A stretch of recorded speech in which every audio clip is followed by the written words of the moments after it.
Hello and welcome back to Niche Tea, where we talk about drama happening in communities you may not be a part of. Last time we talked about the Sprayed Edges drama happening over on Book Talk, which seems like it's going to be kind of an ongoing ethical conversation, so I'm interested to see where that goes. Today we're going to talk about drama in the birdwatching community, which I've come to learn through researching this is also called birding, and that is amazing to me. I love verbing nouns. I think most people are pretty familiar with the idea of what birdwatching or birding is. Folks who are part of this community will go out in search of specific birds just to see if they can literally see them. There's everywhere from very casual to very dedicated people who do this, and for the more dedicated side, they are looking to see as many different species of birds as possible. And there are a number of websites that the community uses for people to go in, establish a profile for themselves, and log the birds that they've seen with pictures, dates, etc., so they can keep a running tab of where they're at. But it's important to note that there's no governing body of this group of folks, so there's no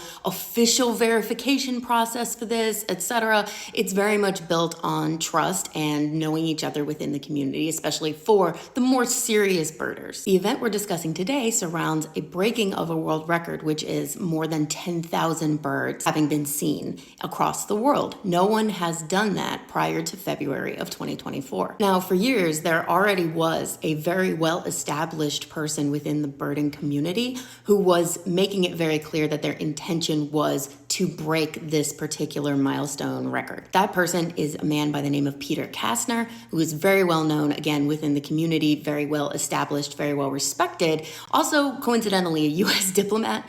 So that's interesting. Not only is he well established on all of these websites because he's been continuously logging his new watches as he sees every new bird for years and years and years, but even outside of these websites, if you go on YouTube and just look up his name, I was trying to find information on this current thing and the record, and there are so many different interviews, documentaries, news segments logged from years over the past decade onto YouTube, all about birding. So he's very well established. So what happened? I believe of June of last year, Peter posted that he had a plan for how he was going to be getting to 10,000 over the next year or so. So his plan was back half of 2024 to beat that record. He wanted to set it up such that when he did it, his friends and family would be with him. This would be a lifetime achievement. This was very important to him. And so he wanted to kind of take his time and figure it out. Then in October, I believe, of 2023, out of nowhere comes this other guy named Jason Mann. He shows up on one of these birding websites and logs out of nowhere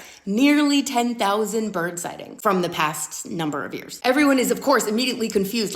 What do you mean? What? You've just had this yourself and you've never logged it anywhere? No one has any idea who you are? And he is trucking, adding more and more as days go on. So Peter sees this and is like, okay, fine, game on. I'm gonna beat you. Now again, there's no approval board, verification board for any of this in terms of the legitimacy of the lists that Jason has been putting out. So people are like, we really want to look through this.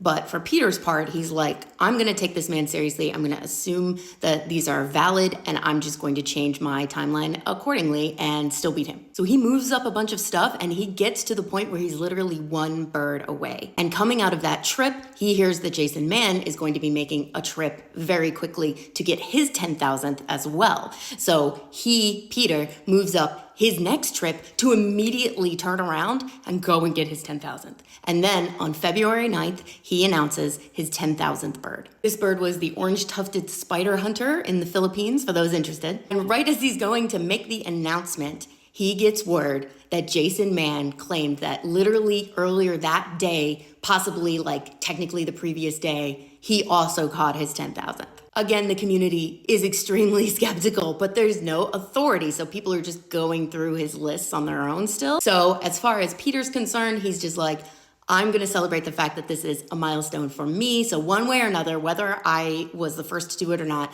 I'm very proud of myself and I want to thank all these people. He was very classy about it, in my opinion. Right around this time, an article is then posted congratulating Jason Mann for breaking the record. This is the only article I can find about this guy at all, which makes sense because he didn't exist in the birding community until 4 months ago. The article was posted on a website for a Colombian tour service called Mannequin Nature Tours. But the byline has it as written by Jason Mann. So he wrote it congratulating himself and then I guess asked them if he could put it on their website because they've worked with him before. And it's been taken down now, but people claimed it also looked like it was AI generated, which, If you can't write, you can't write. I kind of get that. But like the whole thing in its entirety is the part that I'm just like, why does this exist? Now, Jason announcing that he had broken this record instead of Peter kind of put a fire under a bunch of people who had been looking into his list. And there were concerns about the list. I don't know anything about birds. I'm going to be putting up screenshots of things people had questions about, but my understanding from what I'm reading from these people is that there are birds on there that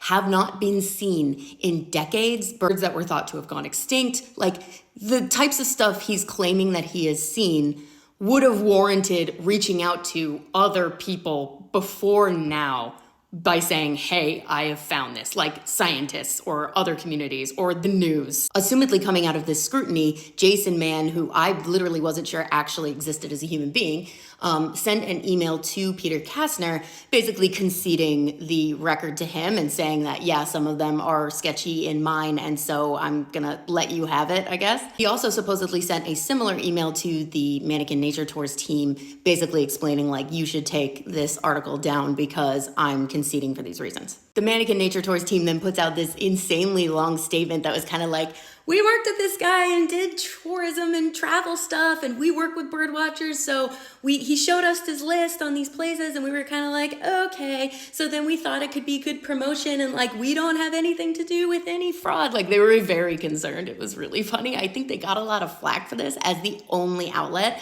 to promote him as the winner. So they walk it back super hard. Peter is granted the milestone and has been very classy about this whole thing, what you would expect from a diplomat. I imagine he was literally seething on the inside because who wouldn't be? As far as Jason goes, I haven't seen anything else related to which ones were illegitimate in his list. Are any still up in the air? Do we have like a solid list that we, I guess, believe? Has he actually since then hit 10,000 since he seems to be on this insane roll? And if not, where is he actually and will he hit it? I don't know. I don't think anybody really cares. For my side, I just think like if you were doing this for as long as it would take to be able to get that many. Like when you look at Peter Kastner and you look at the reputation he has and how long this took for you to have done all of that and not told anyone anything is just extremely suspicious to me. So for me, with absolutely no proof at all, this is my opinion, I think Jason's full of shit. And I guess we'll see if he continues to exist in this space publicly for a number of years and maybe literally he just never thought to load anything anywhere before now. Or if he disappears now that he wasn't able to snake this accomplishment from Peter.